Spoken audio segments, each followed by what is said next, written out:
Well, good morning, church, and if you're visiting with us, we've been working our way through the book of Acts, and we're actually picking up in a longer narrative of the Apostle Paul when he showed up to Jerusalem. And this is a long period. It's only 12 hours, and we've covered it in about 3 weeks. So 12 hours of Paul's life in 3 weeks, but that's how Luke wrote it because there's so much going on. So anyway, as we're coming to our text this morning, and you're kind of like you heard Asia read it, you might be wondering, what are we going to cover in this text? Well, let me open up with a question. How big is your view of God's sovereignty? How big is it? Is God restricted in any way by anything outside of himself? Is he dependent on anyone or anything but himself? Is there anything in this universe that he cannot use to accomplish his purposes in the world? Is there anything? Is your view of God's sovereignty as big and comprehensive as the Bible reveals? Isaiah 46, verse 9 through 10. God speaking, "Remember the former things of old. For I am God and there is no other. I am God and there is none like me." Now listen to what he does, declaring the end from the beginning and from ancient times, things not yet done. What does God do? Declare things not yet done. Saying, "My counsel shall stand, and I will accomplish all my purposes." Proverbs 19, verse 9, "The heart of man plans his way, but the Lord establishes his steps." Proverbs 16:33, "The lot is cast into the lap, but every decision is from the Lord." Proverbs 21:1, "The king's heart is a stream of water in the hand of the Lord. He turns it wherever he wills." Proverbs 21:30, "No wisdom, no understanding, no counsel can avail against the Lord. The horse is made ready for the day of battle, but the victory belongs to the Lord." And that's just a short list. But this is just a glimpse. These verses are just a glimpse into the mind-blowing providence of our God, who works in all things according to his sovereign purposes to fulfill his plan in the world. And in fact, if we were to boil down this much larger definition of providence, we've actually used it recently in our study of Acts, to its most simplest form, we could say this: providence is God's purposeful sovereignty. It's not fate, it's not happenstance, it's not chance. It's God's purposeful sovereignty. It's God working in all things to accomplish his ultimate purposes in the world. And anytime we talk about this, we always run into some difficulties in our human understanding. How does this work without just turning humans into mindless robots? Questions to ask even before we go to our text.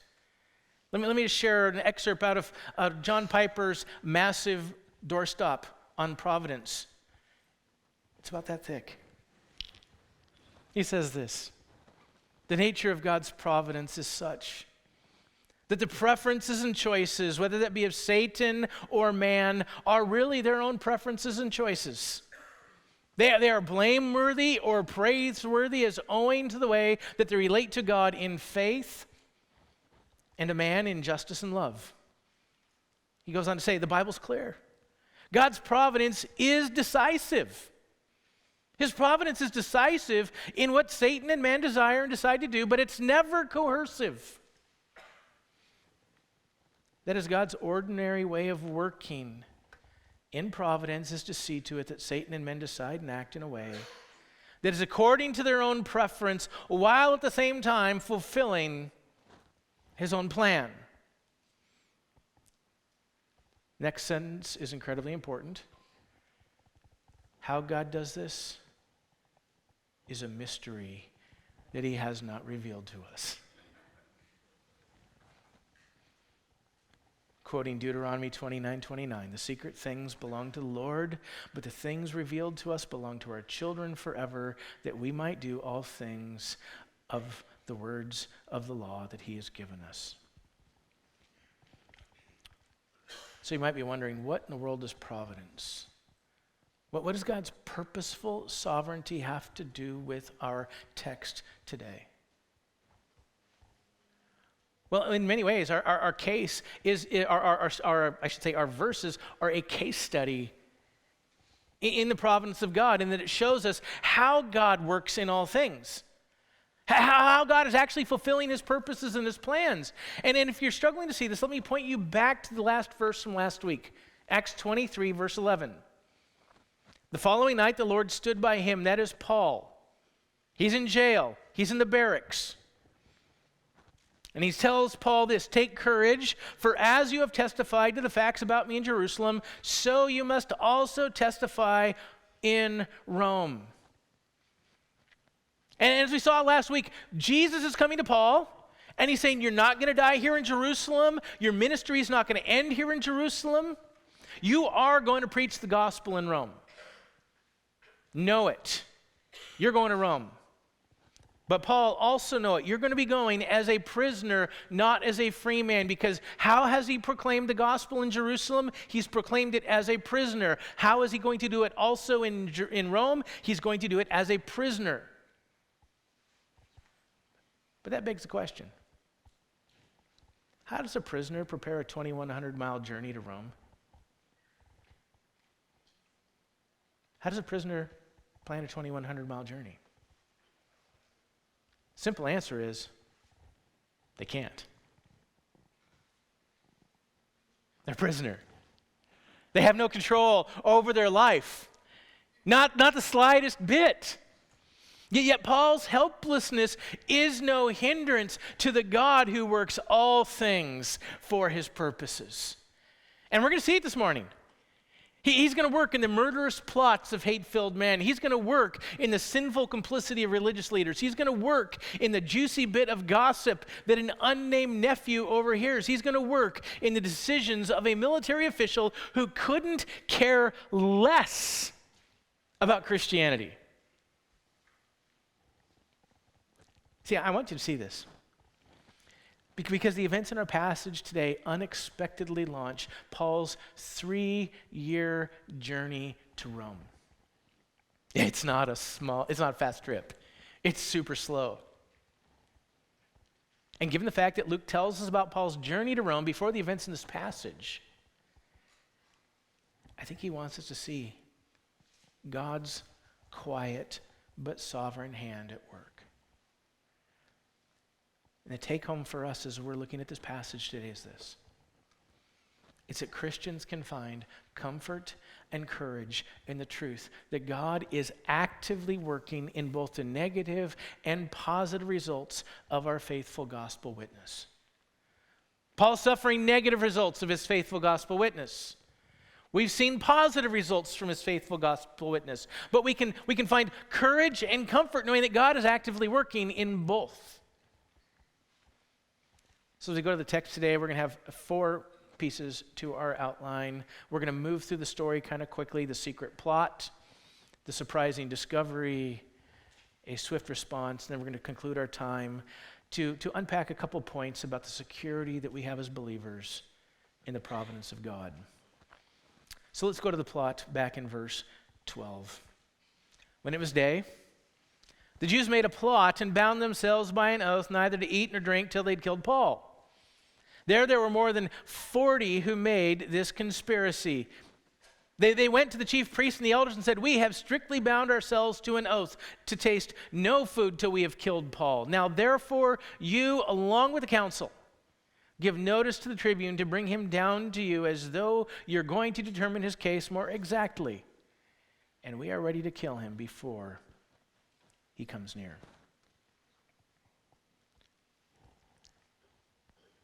Paul's still in the crosshairs of his enemies, isn't he? Been here in the crosshairs of his enemy. 12 hours ago, they tried to beat him to death outside the temple. probably less than 4 hours ago, the Sanhedrin failed to prove his guilt. And what do his enemies do? Do they give up? They don't. No, more than 40 men bind themselves with an oath before God.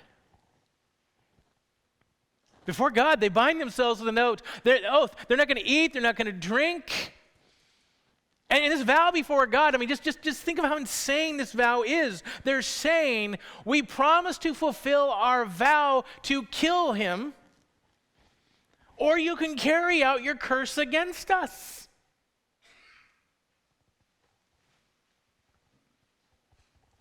But if they're going to accomplish their goal, they need the chief priests and the elders to buy into their scheme, which they quickly do, because the murderous plan provides the priesthood with two essential things. Number one, a way to destroy Paul, and the second thing it provides is a way to maintain plausible deniability. They can get it done. They don't have to get their hands dirty. As we look at this, it's like, I mean, what do we even make of this group of people who are supposed to be the spiritual leaders, bound by God's command, clearly written in the 10 Commandments, thou shalt not murder? But let's just pause here for a moment and consider the murderous plot in light of God's providence. Where's this evil plan coming to kill Paul? Where's it coming from? I mean, it's coming from the sinful hearts and minds of these men who hated Paul and the gospel of Jesus Christ. It starts off with this group of guys from Asia, these Jews. And while it doesn't say the Jews from Asia here, it's it's probably the same group. Is there a threat, a real threat to Paul's life? The answer is yes. If Paul goes out there, there's a good chance he's going to die. But is there a threat, a plan to God's promise that Paul is going to preach the gospel in Rome? It's not a threat to God's plan. It's not a threat to God's promise. See, what's he doing here? What's Luke doing in our text? He's showing us how God fulfills his promise to Paul in verse 11. How does God fulfill the promise? He's fulfilling the promise through the actions of both evil and noble human agents. We see both in the text. Because the ordinary work of God's providence is to see to it that men decide and act in a way according to their preference, while they're actively fulfilling his plan. It's what happened with Jesus, right? We saw this all the way back in Acts chapter 4, starting in verse 27. For truly in this city there were gathered together against your holy servant Jesus, whom you anointed, both Herod and Pontius Pilate, along with the Gentiles and the people of Israel, to do whatever your hand and your plan had predestined to take place. See, church, I don't want you just to see this. It's my hope that you can feel this in the core of your soul, because there's going to be times in your life that you and I will have to endure the wicked plans of sinful people. It's going to happen. And when those times come, which they will, we can actually find comfort and courage in the providence of God. Because the providence of God reminds us that the periods of evil are not an indication that God has somehow broken his promises. It's not an indication that God has lost control of the universe. But that's how we feel. It's exactly how we feel when those times come. But what are they when we see them in light of God's word? We see that they are in some mysterious way, and please keep those words in there, mysterious way, a part of his good and sovereign plan. In fact, we don't even have to read very far in the next few verses to witness the surprising way that God works in Paul's behalf. The plot is unexpectedly discovered, not by a soldier, not by an adult, but by a young man who is possibly a teenager. and just so happens to be Paul's nephew. I mean, it just so happens to be. I mean, if you think about it, I mean, it's utterly stunning when we come to this revelation. Up until this moment, reading in the book of Acts, we don't even know if Paul has a sister, let alone a nephew. I mean, we don't know anything. Luke doesn't even tell us if his nephew's a Christian. He may not be, we don't know. Yet in Paul's greatest moment of need, who shows up? Is it an angel like with Peter? Nope. Is it a fellow apostle? No. Is it an elder of the church in Jerusalem? No. It's an unknown family member. But even more pertinent to the story of Paul's deliverance are all the questions that actually surround this nephew's success. Like, we just read it, Luke's just like, yeah, he showed up, they let him in, he went and talked. Shouldn't that catch us off guard? Who just lets a teenager into the barracks? Who listens to him? Who then agrees? I mean, can you imagine the soldier being told by Paul, hey, can you take my nephew to the commander? He's got something to say. And I can just hear the soldier going, yeah, right. I'm not bothering my commander with some kid. I mean, there's countless barriers. One door doesn't open in front of this nephew. The message doesn't get to the commander. God opens every door. Every door he opens.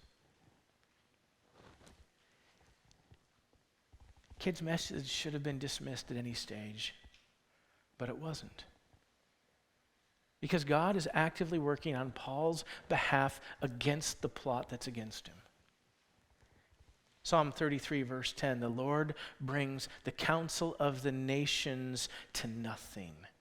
Here he's actually doing it to Jews, not just the Gentile nations, but to the Jews. He brings it to nothing. He frustrates the plans of the people. The counsel of the Lord stands forever, the plans of his heart to all generations. I mean, if God is against you, there ain't nothing that you can do to change it. If you're making plans, he's going to derail them. If you're plotting evil deeds in the darkness, he's going to expose them and bring them to nothing. And often through the most unexpected means, like our text today. Let me just illustrate this with two examples from my time studying at Bethlehem College and Seminary. Two examples from inside Bethlehem Baptist Church. One was from the 90s, one was from my time when I was there. So while I was there, we were told an account of something that happened back in the 90s. Back in the 90s, the church is booming, Piper's ministry is exploding. They're doing this big addition to the church. They got a big building project going on. And as the project is going along, something very normal and small but important happens in the church. They put in a new phone system, right? You got new offices, you need to get all those things wired up, and this is before it was all computerized. Well, anyway, the technician made a mistake. He wired Pastor John's voicemail to the worship pastor's voicemail. Didn't have a clue. I mean, it was just one mistake. Easy to find, not a big problem. Till the next morning when Pastor John goes in and he checks his voicemail to find a voicemail that reveals that his worship pastor is having an affair with somebody in the worship team. Hidden, nobody knows. Revealed in the most unexpected ways. Second, my time at seminary, this is about 2016-17 as I was finishing up. Happened to be that an elder in our church was having a secret affair with a woman in the church. And as she was being crushed by the guilt of it all, she's just being crushed under the guilt. She has to find a relief valve somewhere, so she gives kind of a cryptic confession to a missionary friend in Asia. Like, this woman is in Asia. not connected to the church. She doesn't even know that this woman has any connections. She doesn't. But her husband had like one. Woman tells her husband, who quickly calls Bethlehem. The leadership opens up a quiet inquiry. They quickly find out what was going on. They identify the man and take care of it. Not only was he an elder at the church, but he was actually pursuing a pastoral position at another church. God revealed it.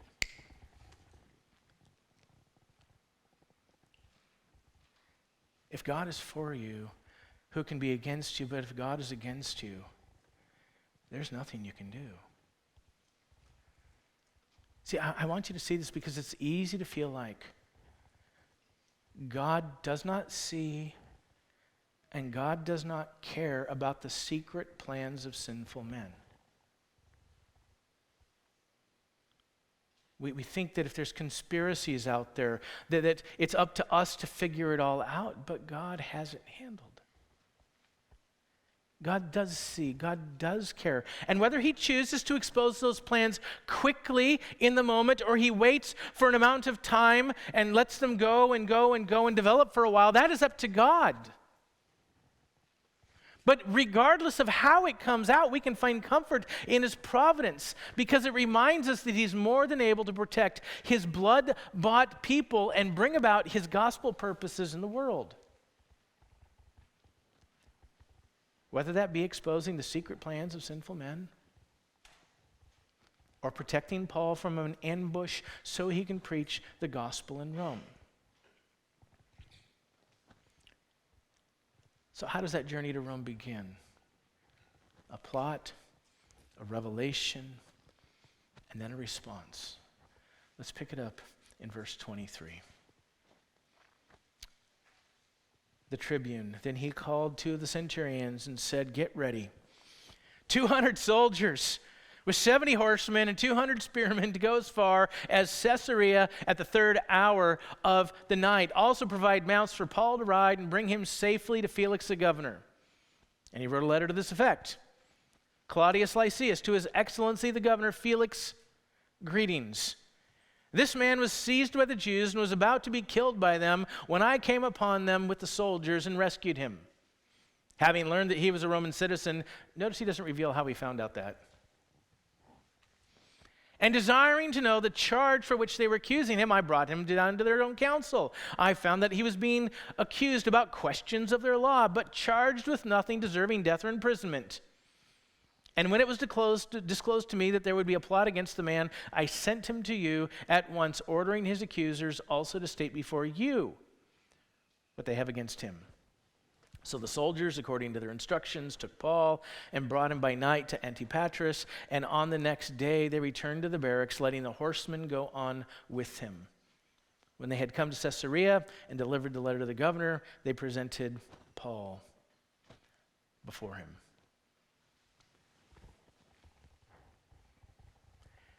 You know, I know we've been going through this for a couple weeks, this long story, but this actually might be the best thing that's happened to Paul since he arrived in Rome.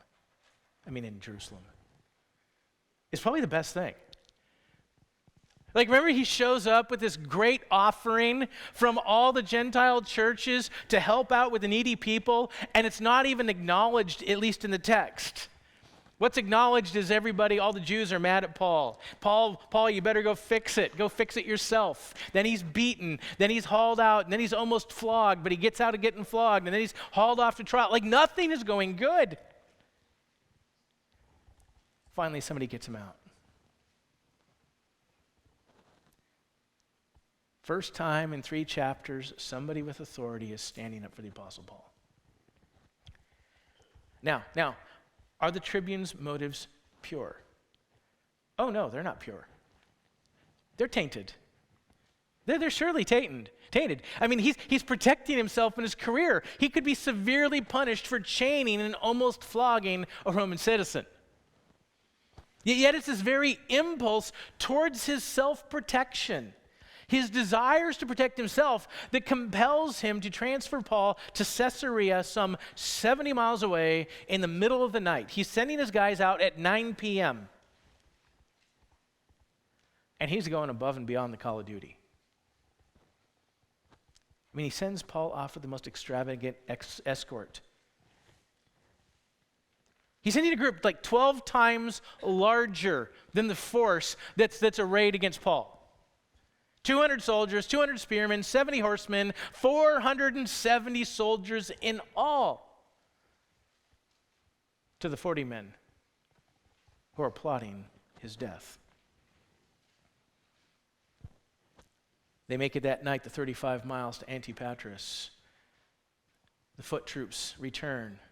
The cavalry continues to Caesarea. It's over the top security.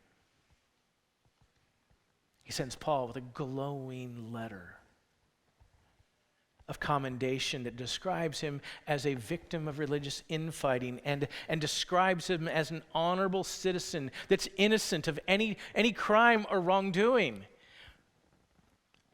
I mean, this is the best thing that's happened to Paul.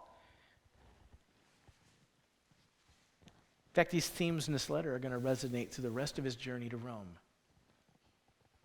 But what I want you to see in this account of Paul's unexpected transfer to Caesarea, as we're talking about God's providence and how does God move Paul from Jerusalem and start moving him to Rome, everyone we see in this account is simply looking out for their best interests. We don't have a single word of God doing or saying anything. Everybody's looking out for their own interest, but Paul is being moved on towards Rome. The Jews who want to kill Paul and the chief priests who support their plans are doing what they want to do. The nephew's concerned about his uncle is doing what he thinks is right. He's stepping out of his comfort to try to protect him. Even Paul is looking out for his best interest. That's one to think about. Paul just got a vision. You're going to Rome. He's looking out for his best interest. He's sending his nephew up to the commander. Hey, you probably want to know about this. And finally, the tribune is doing what he feels is in his best interest. By sending Paul with this escort and sending him with this letter, it allows him to gloss over his monumental mistakes by demonstrating his commitment to the Roman justice system in the most ostentatious way. They're all doing what they want to do. Yet, given God's revelation that Paul's going to proclaim the gospel in Rome as a prisoner, we're also able to see that every person in this account is in fact serving God's sovereign plan. As one commentator puts it, every player in this unfolding drama is doing what they want to do. Yet at the very same time, they're serving the sovereign purposes of God. And while almost nothing is done or spoken by God in these verses, he remains the center of every person's actions.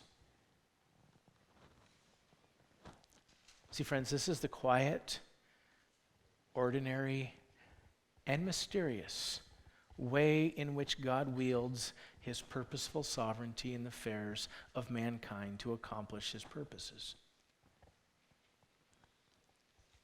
It looks mundane. It looks ordinary. God's work doesn't always look like Moses confronting Pharaoh. Sometimes it's very mundane. In fact, his providence, when we start to see it in the most mundane things, it is the very place that he intends us to find comfort and courage as we struggle with the countless difficulties that we face in life, especially those that are connected to our faithful witness of the gospel. So I'd like to highlight two ways that we can find security in God's providence. Let's move to some application. Well, how do we find security? Number one, the providence of God.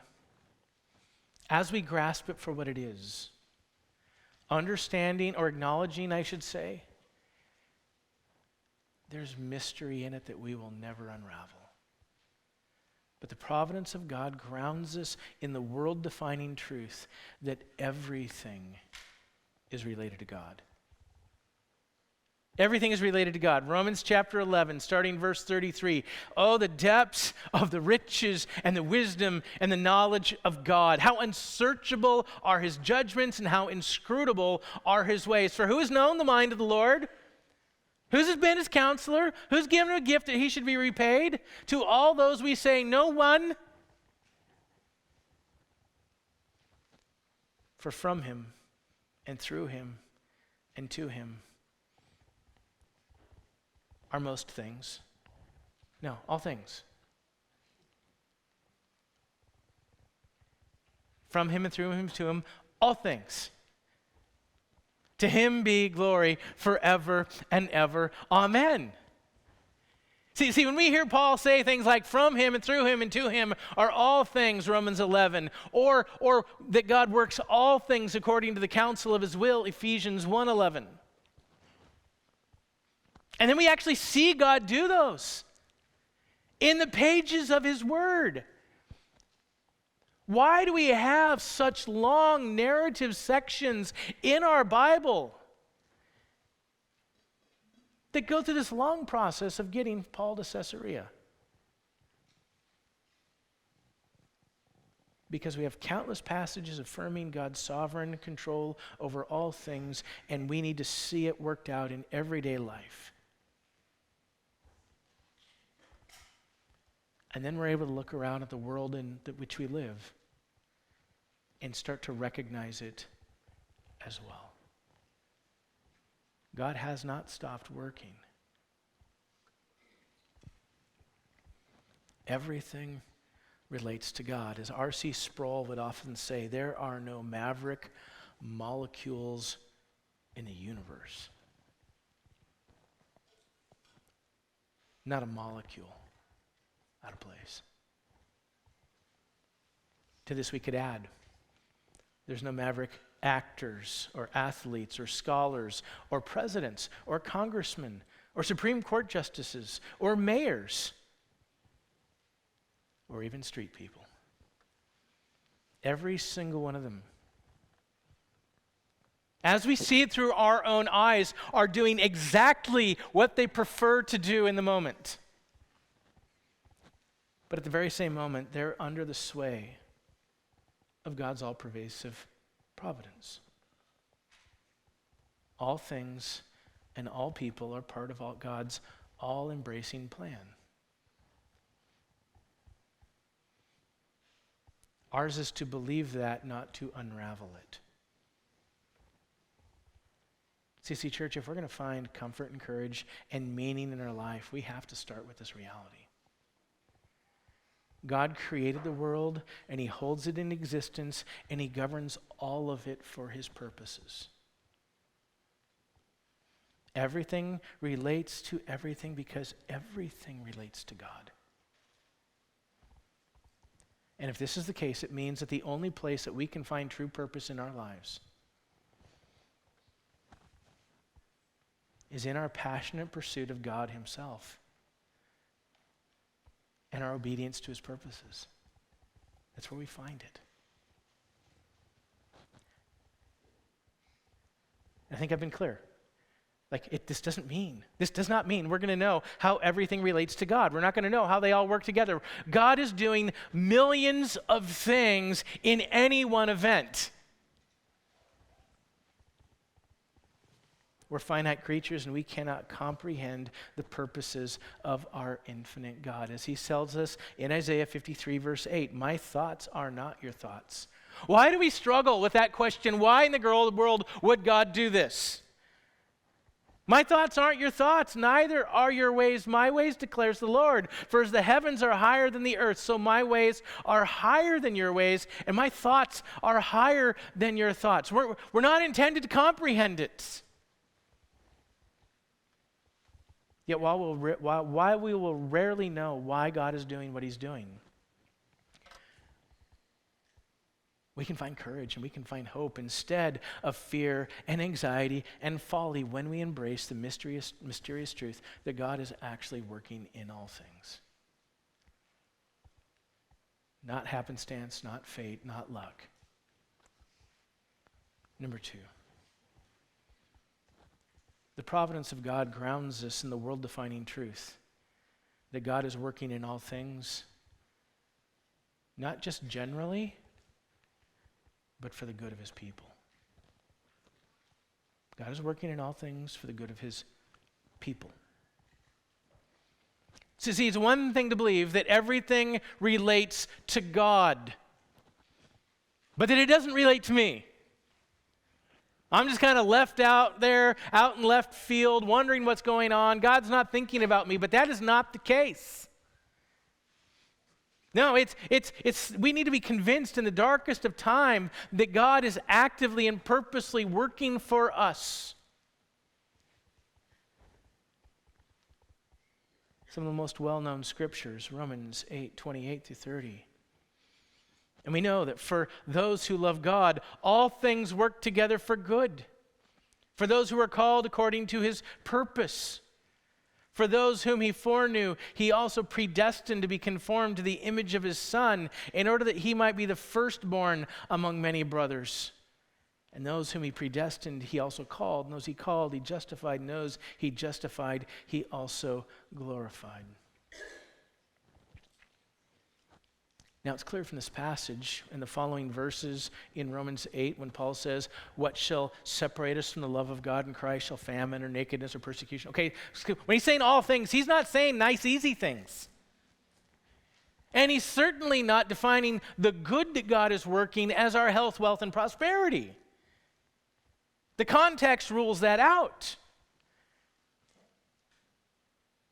But God's work is defined as two complementary goals.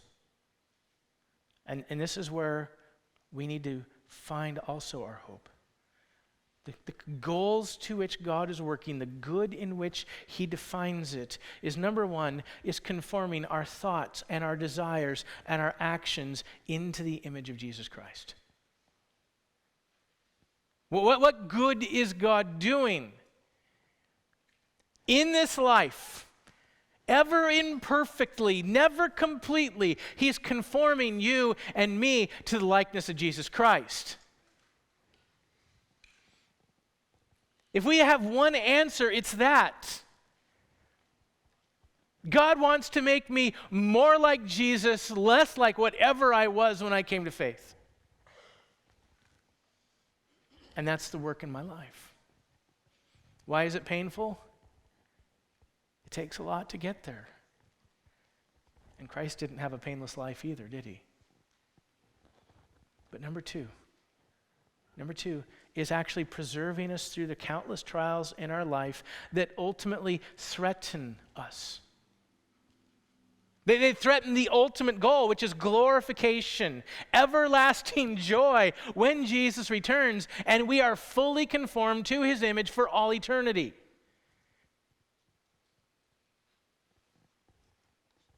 Notice when he says, those whom he predestined, he called. Those he called, he justified. Those he justified, he glorified. He's saying, what happens when we come to faith in Christ? Yes, there's something in eternity past, but there is something also said in eternity future. We will be glorified forever, and that'll happen when Christ returns, and God is going to make sure it happens. God's goals in our lives. But here's the key. Just like Paul's entire experience in Jerusalem, which has not looked very good,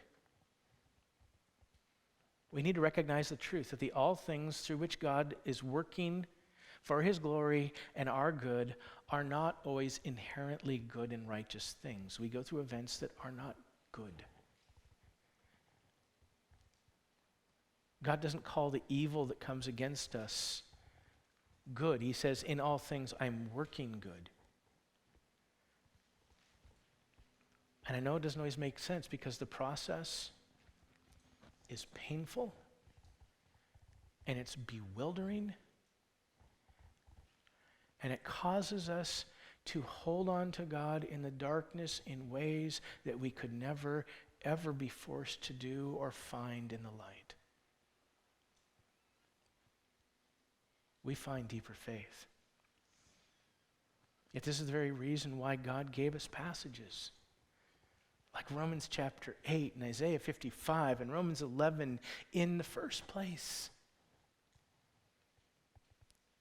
So that we could have solid ground under our feet. Something to hold on into the darkest of times. So that along with King David, we can say, the Lord is my shepherd. Right?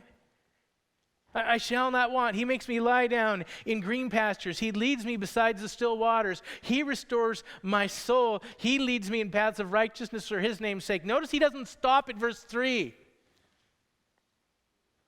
Does he? Even though I walk through the valley of the shadow of death, God doesn't keep me in the green pastures.